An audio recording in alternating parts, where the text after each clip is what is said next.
Hi. No, he's just looking at you. I'm just letting him look. It's fine. I can get.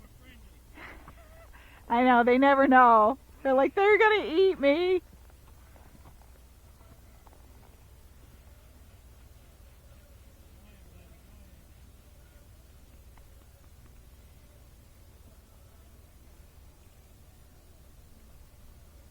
Good job.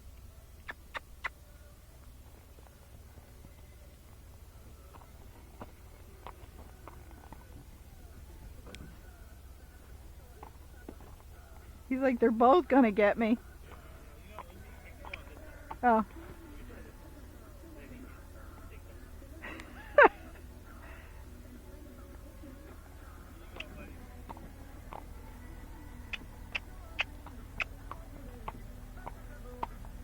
Thank you. Good job. Good job, buddy.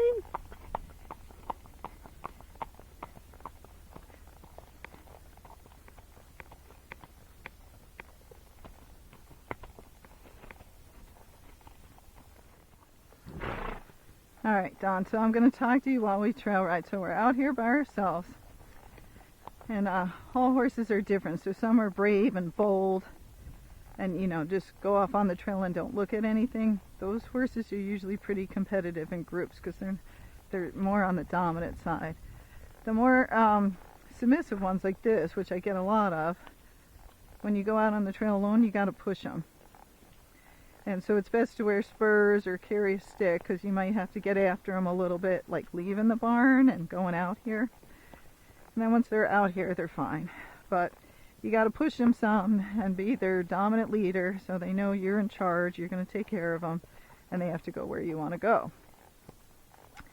These horses, when you get in a group, they don't care if they're second, third, or where they are. They're usually not very competitive, and they don't get upset if other horses go ahead. So that's why I like these horses. I'd like to pick big, bold horses that were not competitive in groups, but that doesn't seem that's how the personalities go. So with this guy, if you're alone, again, you might have to push him some.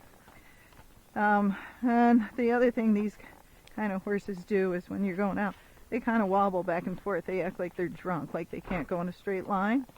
It's just because they're trying to distract you and take longer to get out there, right? So if you turn around and head towards home, the horse will make a straight line towards home. So when you're going off on trail, you just got to keep steering. So if you know how to leg yield to push your horse back and forth, you might have to keep leg yielding him to keep them straight. And then these horses, if I just drop the reins, will look all over. See, look, oh, he's like, let's go get some grass. So you don't want your reins too long that they take you over the grass. So you want your reins short enough, it's not a chokehold or anything, but short enough that you can steer them. And you pick where you want them to go on trail, because you want to make sure they don't forget you're up there. If you just ride along on a loose rein, or you're just following somebody and you're not paying attention at all, then if something happens, the horse always says, hey, they weren't up there for the past hour, so I'm not going to trust them. I'm getting the heck out of here. So you want to make sure you leg yield them, you stop, you back up, make a circle, stop, go forward, something, so they don't actually forget that you're riding them. So going downhill, in case you don't know this stuff, and I don't know how many hills you have, I always keep my feet in my weight. I keep my weight in my stirrups, so my feet down, kind of long. I'm not gripping with my legs to hold on. And I kind of sit on my seat pockets, so those are like your jean seat pockets. Because you're sitting back, trying to make it easier for the horse to pick up his front feet because you're going downhill, okay? And you're just trying to keep a nice, easy, steady speed. If you're with another horse, you might have to stop. You know, if they pull on you, you just hold until they're not pulling. And then, again, if that horse is slow behind you, you might walk forward some and then stop again. You know, if they're pulling on you, I would actually try to back them up. I don't back them up if other horses are ahead, because that'll make your horse rear up because it wants to go with them. He's like, no, it won't. Yes, it will.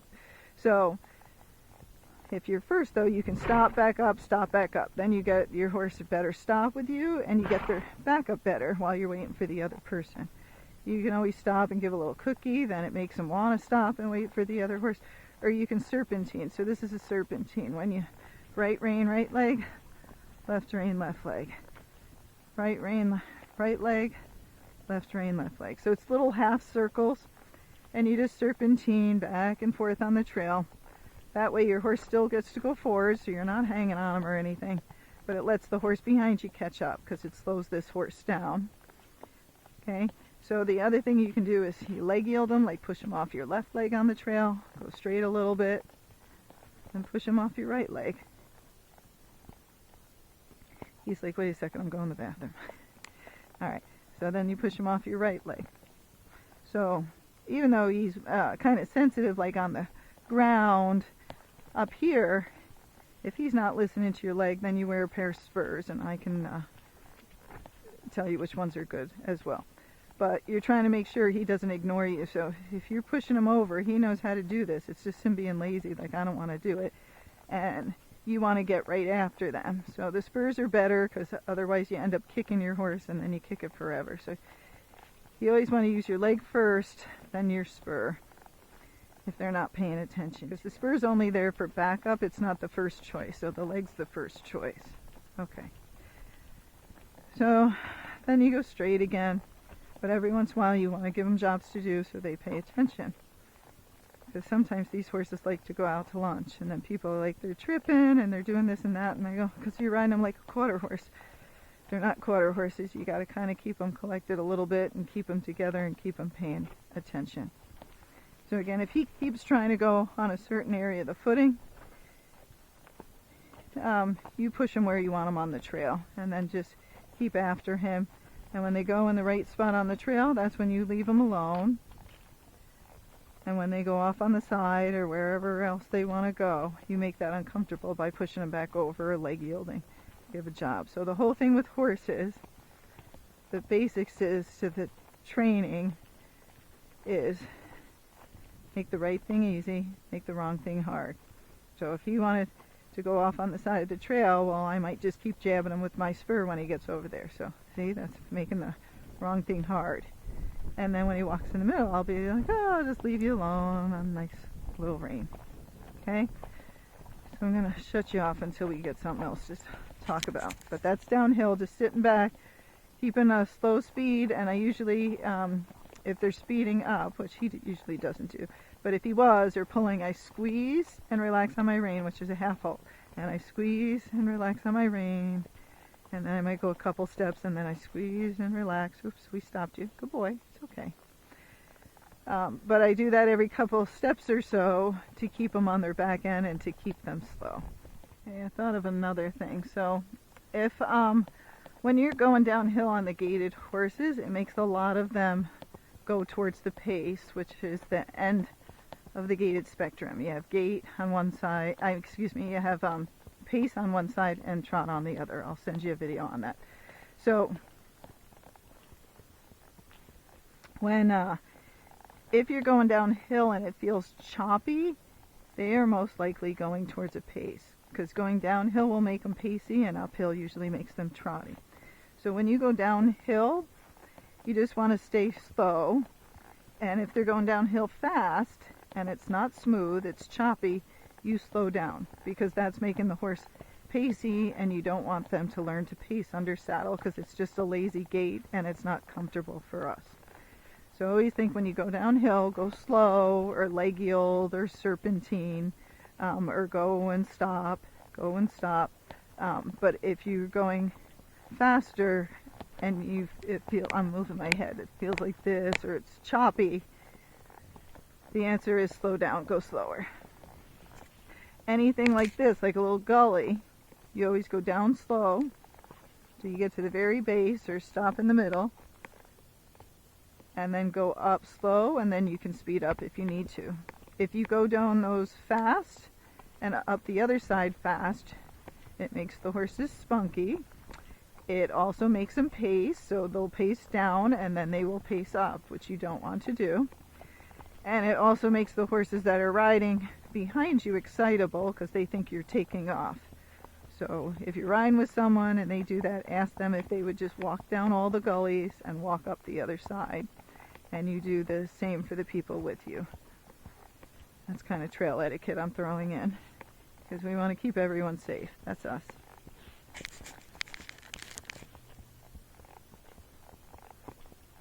I'm trying to give you a whole trail lesson.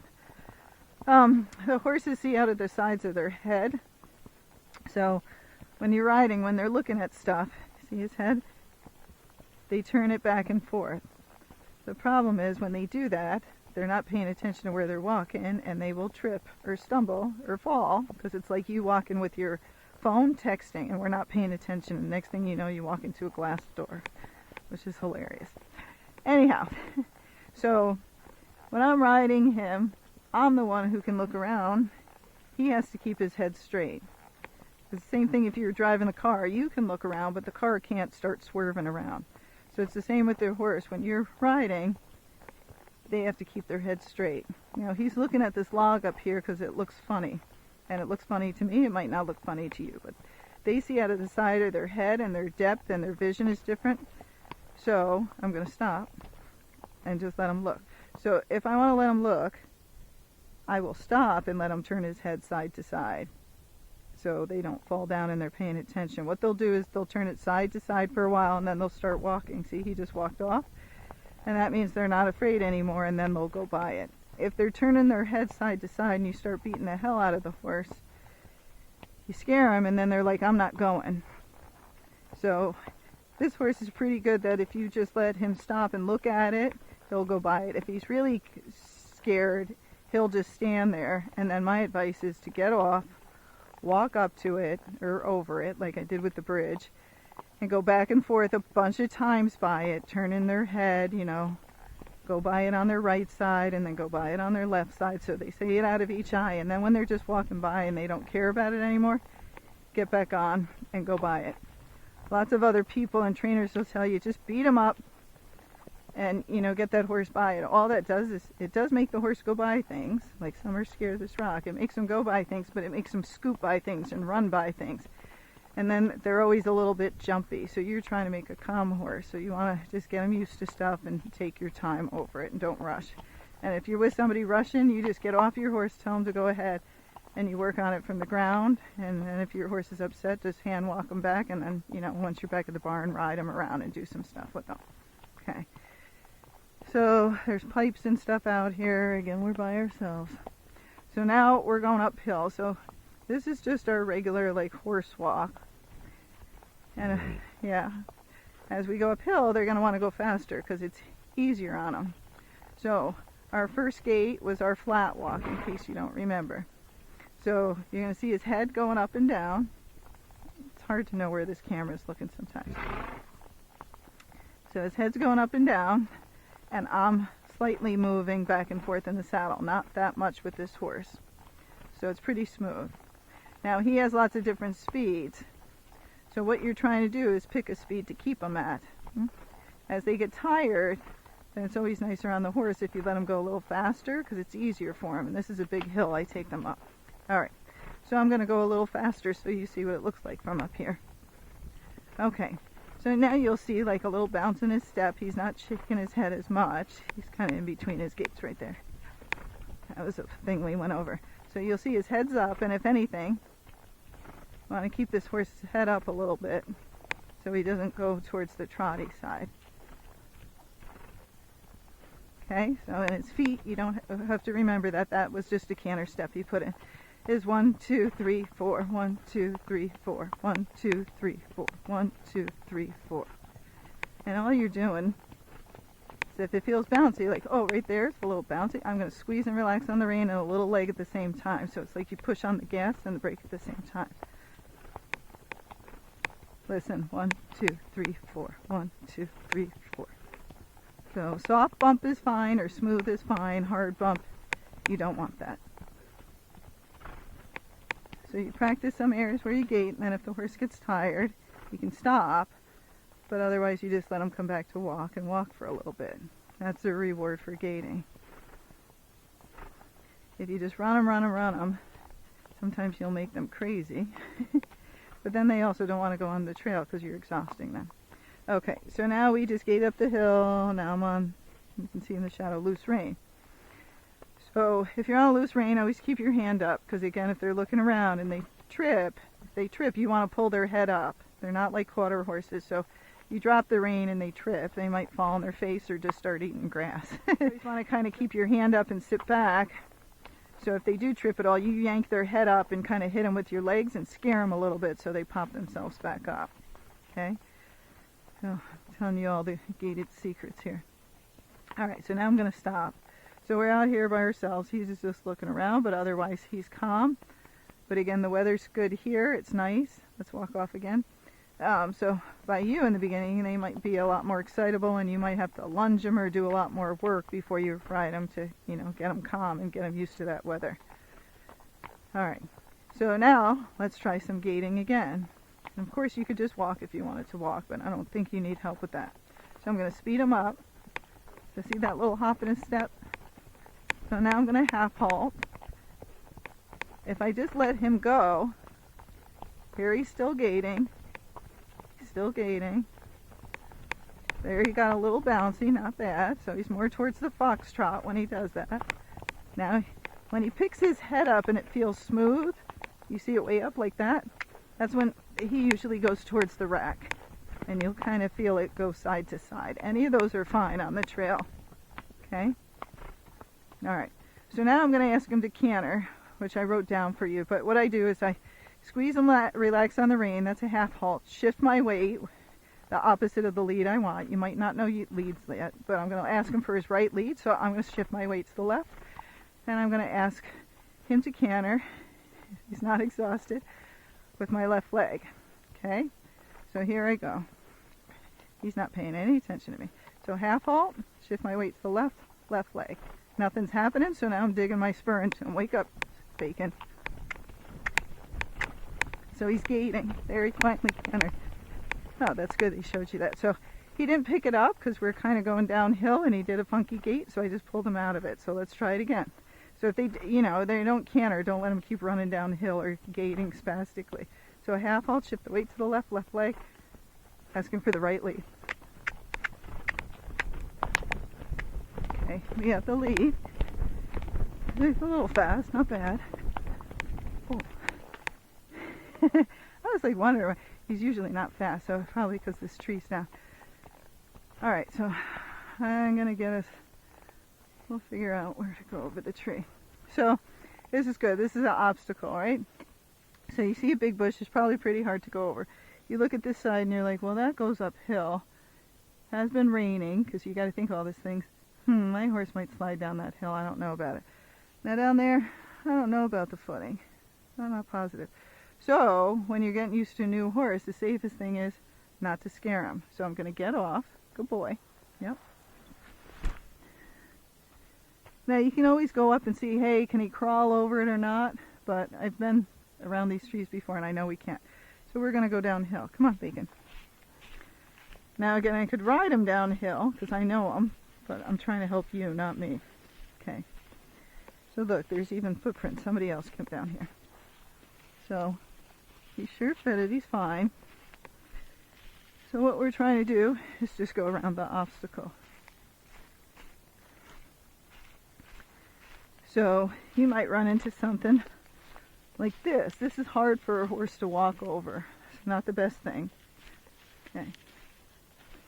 So this footing's pretty good. It's not given out. It's pretty safe. But again, when you're making judgment calls, you're always trying to figure out what is safest for that horse so he'll trust me again. So they're always happy if you get off and help them and walk them through it. So a little brush, this is not too bad. So I'm going to walk over it and then hopefully I'll get to turn around before he comes over it and see if he can do it. Oh, see, he didn't care. Alright, so now we're going back up the hill. Aren't we, Bacon?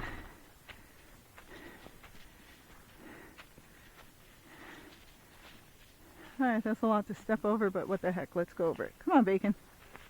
He's like, where are you taking me? So think of these, don't get petrified or anything. Just think of them like poles in the arena. You're walking over poles. There you go. Okay.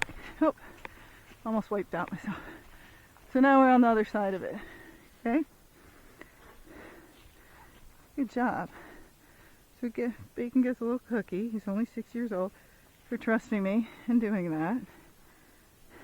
Remember, this is about building trust with your animal. And then I'm going to get back on. So, see, the good thing about getting on and off all the time is they let you get back on. But I did have a short rein when I was getting on in case he walked off. Okay. So now once we get up here, I'm going to go on that side of the trail, and I'm going to ask for the other lead. So I'll half halt, shift my weight to the right, and then I'm going to ask with my right leg. And then we'll see how he does. Usually he doesn't canter super fast, and then he kind of runs out of gas. But the best way to do it is if you're in a group, you canter first so you can control the speed. If you canter with other people and you're following, your horse is just going to want to run and go up with them. Canter. And use the word. He knows the word.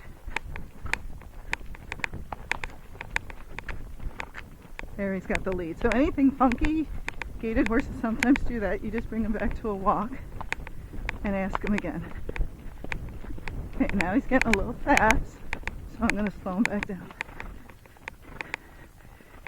It's fun to gallop horses, but not when you're a newbie, because you like the speed and then all of a sudden the horse starts taking off and going really fast, and then people get petrified and something jumps out and they fall off. So even if you think that's fun, do me a favor, don't gallop in the beginning. Get a good seat, get to know your horse really well, what he's afraid of and what he's not afraid of, and just canter here and there, kind of slowly, and then back to a walk or a gait, because you're not going to fall off gaiting, but people fall off cantering. Okay, so again, if you're in a group, you go first, control the speed, and say, I'm going to canter 10-20 steps and I'm going to walk everybody, okay? And that's all you do, and you just slowly build your way up. We're heading towards home now, so as you go towards home, you don't want to go fast, because that's how you make a horse barn sour, is running the horse back towards the barn, because they get rest there, their friends are there, and their food's there. So I'm just walking him. You see he's on a loose rein, and I'm just walking and relaxing. That's how I'm going to go all the way back to the barn. If he gets fast, I'll give him jobs to do. I'll serpentine, I'll leg yield, I'll make it miserable if he wants to go back fast to the barn. And if they ever go back fast, and say he went fast here, but as you got closer to the barn he slowed down, no, I'm aiming towards the barn, and I'm maybe a mile away, if that. So if it's within a mile and they start going home fast, then you want to torture them when you get back to the barn. So that means you tighten up their girth, tie them in a stall where they can't see anybody, don't give them any food or water, and you let them sit there for half hour or an hour if you can. Or you could always get back to the barn, ride them, practice stuff, then tie them up. That's twice as much torture. Yeah. You start doing that every time you go back to the barn, the horse doesn't want to go back to the barn. The horse would rather go on the trail. So that's barn sour. So you're just trying to make it not so fun to go home. Again, people go home, they take the saddle off, the horse gets rest food. Everyone wants to go home. I want to go home too. So just got to think about it. What else?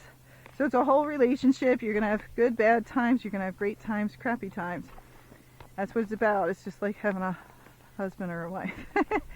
Right? And then you make it through it and you're like, oh my God, I love them so much, and you forget all the bad stuff. So it's the same thing with the horse, is that you got to get used to him. You're a newbie. He's young, so you guys are going to make mistakes at times. Alright, I think I wore out my camera. So I like to walk because I want to exercise. So when I get up here, I'm actually going to get off, loosen up my girth out here to make this a good place, not the barn. And then I'm going to hand walk them back so I can eat cookies when I get home. And that's how Gaye keeps her weight down. Okay? But you could even say, well, he's being a jerk, I can't handle it. Get off, walk them, and then when you get back to the barn, still tighten up their girth or get back on and ride them. Nobody says you have to ride them home, especially if they're being bad, because I want everybody to be safe. And he's not bad, are you? But, it can happen to the best of them.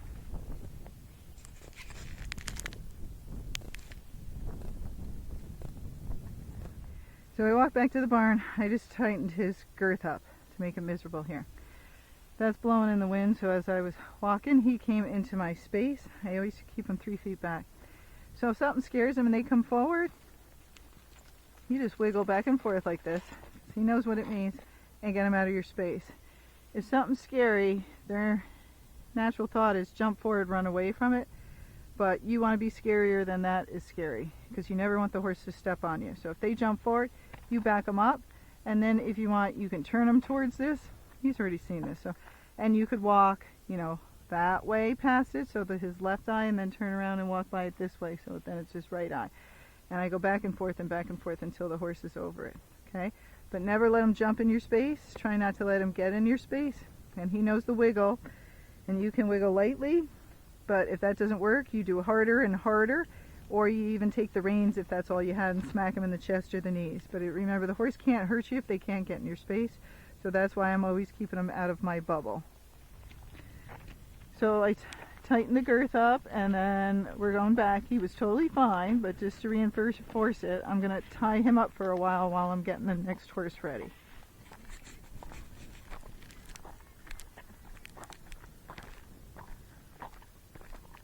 Okay, so when I tie him up, I'll send you a link.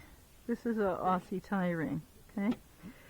How it works is that the rope will slide through if the horse pulls back. So you never have a problem with the horse pulling back and breaking his halter or anything like that. So if you're tying him up to a trailer or anything, you should have Aussie rings. Cross ties are fine, but again, if you're tying them up in your stall or something after you rode them, then use, put one of these in and then use the Aussie ring. If the horse is pulling back through it, there's a video on how to use this, but there's a little magnet, okay? The loop goes through where the magnet is, this goes through, and then you pull it down, that's how it holds them. So if the horse is pulling through, you just wrap it through another time. So you just wrap it around again. And that makes it harder to pull through. Okay, then you can leave them there for hours and hours to torture them.